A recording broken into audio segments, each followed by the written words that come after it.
ठीक है, चल रहे हैं हम लोग। देखिए आज हम क्लास 10 का चैप्टर नंबर 9 और इसमें कह रहा है कि सम एप्लीकेशन ऑफ ट्रिग्नोमेट्री, हम लोग इसको पढ़ने वाले हैं। ठीक है, इसका मतलब क्या है समझते चलिएगा आराम से।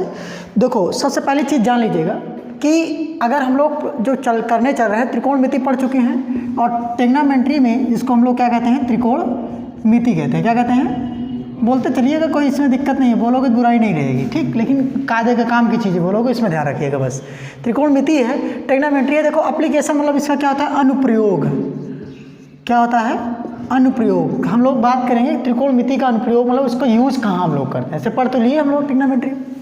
बेसिकली हम लोग ट्रिग्नोमेट्री फलन कितने पढ़े हैं, 6। कौन कौन से, साइन, कॉस, टैन, सेक, कॉसेक और कॉट। यही आप 6 ट्रिग्नोमेट्री फंक्शन पढ़े हुए हो। ठीक है, इसी से रिलेटेड प्रॉब्लम आपने देखी है जो कि आपने चैप्टर 8 में देखा, और उन्हीं चीज़ का अनुप्रयोग हम लोग किसमें देखने चला है, चैप्टर नंबर 9 में। बेसिकली देखो इस एक्सरसाइज पढ़ने से पहले मैं आपको एक चीज़ बता दे रहा हूँ कि 2 चीज़ बहुत बारीकी से ध्यान रखनी है। जो पहला है इसमें मैंने आपको दिखाया है एंगल ऑफ एलिवेशन, जिसको हम लोग क्या बोलते हैं, उन्नयन कोण। क्या कहते हैं, उन्नयन कोण। इसी क्या कहेंगे, उन्नयन कोण। और दूसरा क्या है, अवनमन कोण। इसी चीज़ को समझ लेना बस, क्या होता है अवनमन कोण, ये है क्या चीज़। इसको समझने के बाद एक आध आपको और दिखाएंगे, तो उसमें आपको चलिएगा बात यहाँ पे देखिएगा। देखिए मान लीजिए हम किसी वस्तु को आपको ऊपर रखी हुई है। सबसे पहला चीज़ क्या है, जान लो। तो ये पहला आप टिप्स ध्यान ले लो मेरे भाई साहब। 2 चीज़ आपको ध्यान रखनी है। पहला चीज़ कि किसी भी त्रिकोणमिति फलन में हम लोग बेसिकली बात करें तो किसको चलने चल रहे हैं पढ़ने, हाइट एंड डिस्टेंस को। किसको, ऊंचाई और दूरी को। किसको ध्यान देंगे, ऊंचाई और दूरी के सापेक्ष में पढ़ने चल रहे हैं, ये ध्यान रखना। सबसे इंपॉर्टेंट बात यही है कि किसी भी त्रिकोणमिति फलन में हम लोग पढ़ेंगे क्या कि उसका फिगर, सबसे बड़ी बात उसका डायग्राम बनाना। उसका क्या बनाना, डायग्राम को फिल करना और बनाना। अगर आपने डायग्राम बना लिया तो जान लो त्रिकोणमिति अनुप्रयोग पूरी तरीके से सिंपल, एकदम सरल है। देखना पढ़ना तो एकदम आसानी तरीके से एकदम निकलता चलेगा। कैसे निकलेगा ये आप खुद ही नहीं जान पाओगे।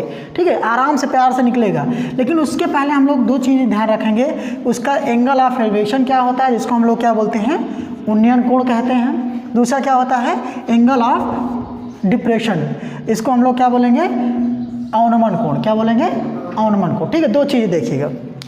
मान लीजिए कि आपको क्षैतिज, जो हॉरिजॉन्टल लेवल जिसको हम लोग बोलते हैं क्षैतिज, इसको क्या कहते हैं, क्षैतिज से। जैसे हम लोग देखते हैं किसी वस्तु को, ऐसे ये हमारी जो स्ट्रेट लाइन है, ये चीज़ ध्यान दीजिएगा, ऐसे जो स्ट्रेट फॉरवर्ड में है, ये हमारी क्या कहलाएगी, हॉरिजॉन्टल प्लेस कहलाएगी। इससे मतलब सामने ऐसे खड़े होकर देख लें, ताक रहे हैं ऐसे, जैसे कुछ वक्त तरह देख रहे हैं ना, कुछ उल्लू तरह का देख रहे हैं। तो इस बात को ध्यान देना कि जो हॉरिजॉन्टल प्लेस मतलब ये अपने आइज साइड की जो होगी, जो साइड मतलब होना आइज, जो अपनी दृष्टि है इसके अगर सामने एकदम देख रहे हैं, ये हॉरिजॉन्टल क्रास है। अब नीचे से आना ही हॉरिजॉन्टल क्रास पैर से है, पैर से कोई ताल्लुक नहीं है।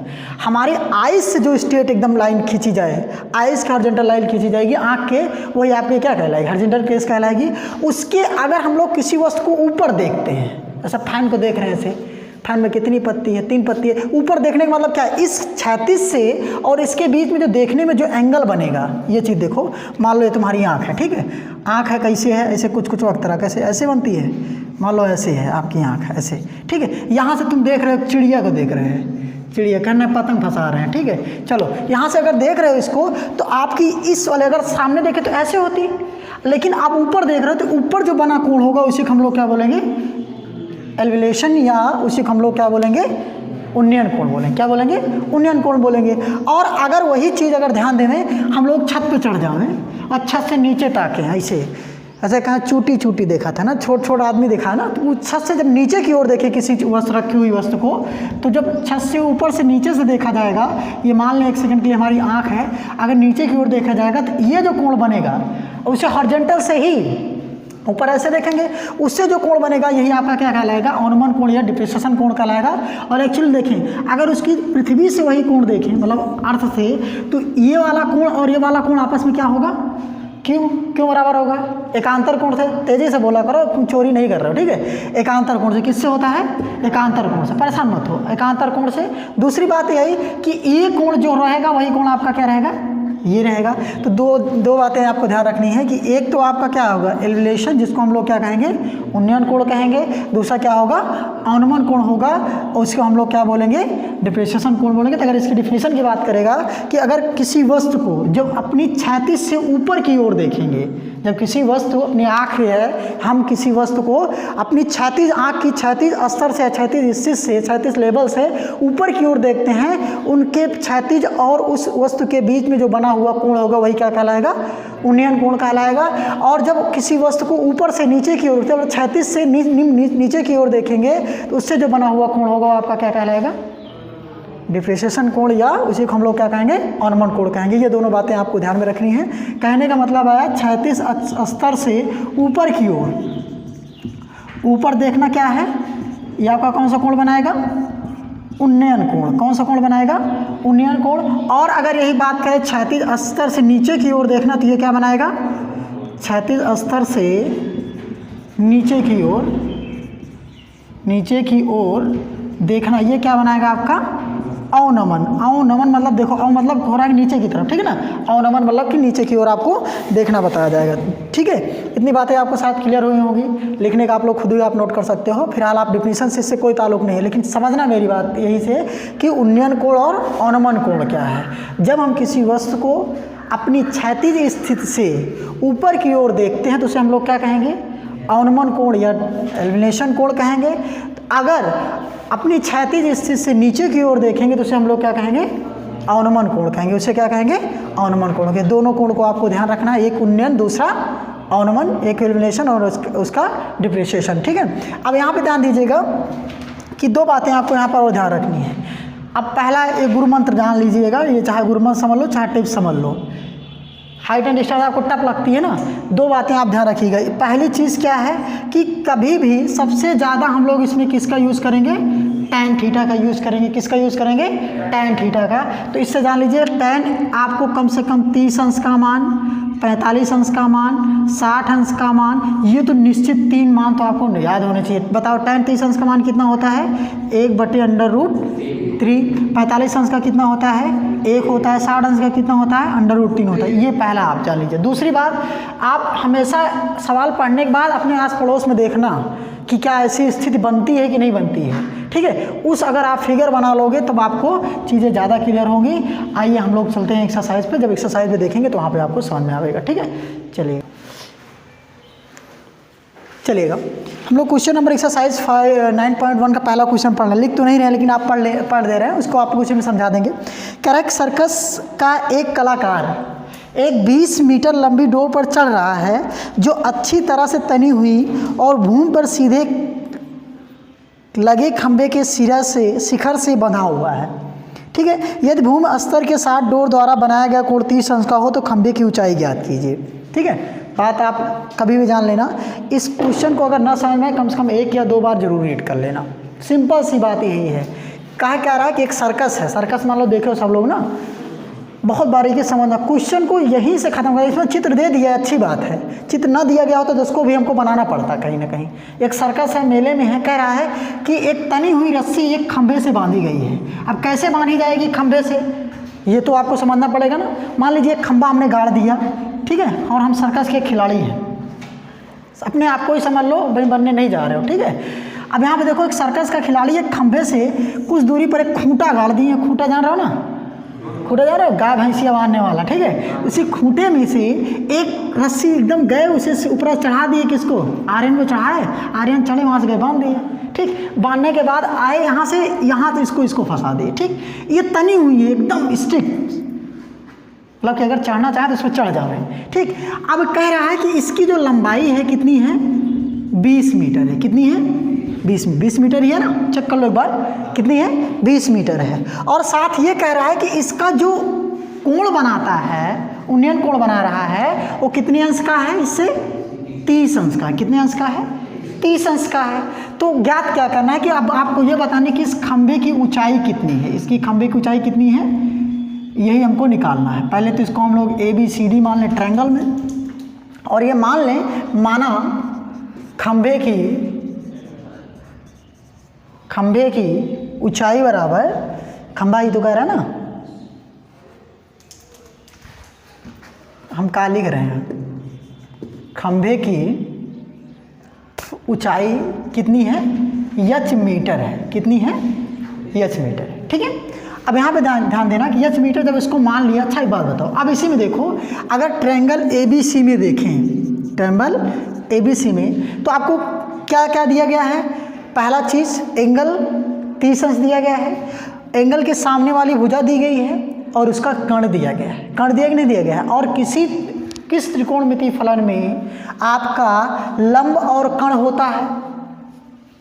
लंब और कर्ण का अनुपात किस त्रिकोणमितीय फलन में होता है? साइन में होता है। किस में होता है? साइन में। सबसे पहली बात यही है कि किसमें आपको ज्ञात करना है, वही चीज़ जान लो आप, वही आप निकाल लिए, काम खत्म। अभी ये कह देता कि आप उसके शिखर से, उस खंभे के शिखर से कितनी दूरी पर खूंटा गाड़ा गया, ये भी पूछ सकता था। तो आपको यहाँ पे क्या दिया गया रहता? आधार और कर्ण में संबंध किसका होता है? कॉस का होता है, कॉस लगा देते। लेकिन हमको पूछ क्या रहा है? केवल ऊंचाई पूछा, तो यहाँ पे क्या लगाएंगे? Sine theta. साइन 30 अंश बराबर क्या होगा आपका? h/20। अच्छा बताओ, साइन 30 अंश का मान कितना होता है? 1/2 बराबर h/20। h बराबर आ जाएगा 20/2, कटेगा तो कितना आ जाएगा? 10 मीटर। h बराबर कितनी हो जाएगी? 10 मीटर। अगर बात करेगा खंभे की ऊंचाई, तो खंभे की ऊंचाई कितनी हो जाएगी? बताओ मेरे बच्चों, 10 मीटर। बताओ बात समझ में आई कि नहीं आई? बोलो, ना आई तो फिर से बताएं, ठीक है? अगर आ गई है तो आप लोग इसको नोट कर लीजिएगा। चलो दूसरा क्वेश्चन देखिएगा। दूसरा नंबर क्या कह रहा है कि ये सबसे इंपॉर्टेंट क्वेश्चन है भैया, आपको जान लेना, वेरी मोस्ट इंपॉर्टेंट फॉर 2021। इसको अभी से नोट कर लो, बात समझ लो, ठीक है? अब यहाँ पे ध्यान देना मेरी बात को कि दूसरा क्वेश्चन कह रहा है, पढ़ रहा हूँ, कह रहा है कि आंधी आने से एक पेड़ टूट गया है। पेड़ तो देखे सब लोग ना, पेड़ समझो कि आंधी आती कैसे है, पेड़ टूटता कैसे, इसको ध्यान देना। और टूटा हुआ भाग इस तरह मुड़ जाता है कि पेड़ का शिखर जमीन को छूने लगता है और उसके साथ 30 अंश का कोण बनाता है। पेड़ के पाद बिंदु की दूरी जहाँ पेड़ का शिखर जमीन को छूता है 8 मीटर है। आपको पेड़ की ऊंचाई निकालनी है, ठीक है? चलो कुछ इस कंडीशन में है, उसको समझिएगा। मान लीजिए एक पेड़ ऐसे पहले खड़ा था, पेड़ बना लिए, ठीक है? आंधी खूब तेज़ सी आई, जैसे अभी देखो उत्तराखंड में ग्लेशियर पिघली हुई है ना, कहाँ पे? चमोली है ना, चमोली एरिया में। तो वहाँ पर एक आंधी खूब बढ़िया से आई और ये टूट गया। टूटा तो ऐसा टूटा, मान लो यहाँ से टूटा, लेकिन टूटने के बाद जो हिस्सा था वो आकर के कहीं ना कहीं ज़मीन को टच कर रहा था, ऐसे ये टूट के आके ज़मीन को टच कर रहा था, ठीक है? ये पूरा टूट करके ये ज़मीन को टच कर रहा था और कह रहा है कि इस कंडीशन में आगे कह रहा है कि जो टूटा हुआ भाग इस तरह मुड़ जाता है कि पेड़ का शिखर ज़मीन को छूने लगता है। ये जो इसकी ऊंचाई थी पूरे टच करने लगा इस पे यहाँ तक। और आगे क्या कह रहा है कि जिसके साथ वो कितने अंश का कोण बना रहा है? 30 अंश का। कितने अंश का? 30 अंश का कोण बना रहा है। फिर आगे आप ध्यान से पढ़िए, आगे कह रहा है कि पेड़ के पाद बिंदु, मतलब पेड़ का मतलब जो जमीनी स्तर, पाद मतलब यहाँ पे देखिएगा कि उसका जो इनिशियल पॉइंट है, शुरुआत जहाँ से हुई है। अभी तुमको तो पटक देंगे, बता दे रहे हैं, बोलोगे तो नहीं, अपने आप को हम खुद पटकेंगे, बेवकूफ़ कहेंगे, मना कर रहे हैं। बात समझाने के बावजूद भी यार तुम लोग बेवकूफ़ता करते हो। कह रहा है कि बिंदु दूरी जहाँ पेड़ को शिखर छूता है 8 मीटर है।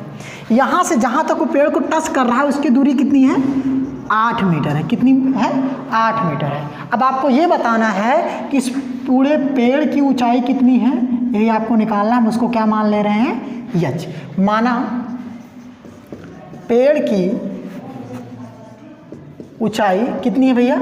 यच है। तथा टूटा हुआ भाग, भैया वो भी तो निकालेंगे, टूटा हुआ भाग कितना है? x है। टूटा हुआ भाग मतलब ये वो दूरी कितनी है? x है। अब यही तो झुक के इधर आया हुआ है, तो ये भी कितना हो जाएगा? x हो जाएगा। अच्छा एक बात मेरी ध्यान से बताना, अगर ये पूरा h है, ध्यान समझना मेरी बात को, ये पूरा कितनी है? h है और ये कितना है? x है। अगर h में से x को माइनस करें तो कितना आ जाएगा? h माइनस x होगा कि नहीं होगा? मतलब इतनी बड़ी लंबाई थी, इतने से इतना काट के निकाल दियो तो कितना बचा? h माइनस एक्स, अर्थात ये पूरी आपकी दूरी कितनी हो जाएगी? h minus x. कोई दिक्कत किसी को नहीं होनी चाहिए। अब इसको मान लें a b c। अब ध्यान दें त्रिभुज a b c में, देखो कहीं ना कहीं त्रिभुज a b c में, और हमेशा एक ध्यान रखना कि जितने भी फिगर आपको बनेंगे इसमें कहीं ना कहीं वो समकोण त्रिभुज को रिप्रेजेंट करेंगे, इतना ध्यान रखना। क्योंकि पाइथागोरस प्रमेय होगा तभी त्रिकोणमितीय फलन लगेगा, ये तय है। और पाइथागोरस प्रमेय तभी लगा सकते हैं जब वो त्रिभुज आपका कैसा त्रिभुज हो, समकोण त्रिभुज हो। तो इससे मत भागना कि कभी वो आपको ऐसा उल्टा सीधा दिया रहेगा, नहीं, वो ऐसी कंडीशन ही बनाएगा, ऐसी आपको सवाल ही रहेगी जिसमें कहीं ना कहीं वो आपको समकोण त्रिभुज बनना ही तय है, तभी आप उसको पाइथागोरस प्रमेय लगा सकते हो, तभी उसमें त्रिकोणमितीय फलन का आप प्रयोग कर सकते हो। ठीक है, ये मस्ट है सबसे ज़्यादा। दूसरी बात, अब हम ध्यान दें तो आपको देखो लंब भी है, आधार भी है और कण भी है, सब कुछ आपको दिया गया है। देखें ये यहाँ पर अगर ध्यान दें तो लंब बटे आधार, लंब बटे आधार क्या लगेगा, tan थीटा। अगर बात करें आधार बटे कण तो क्या लगेगा, cos थीटा।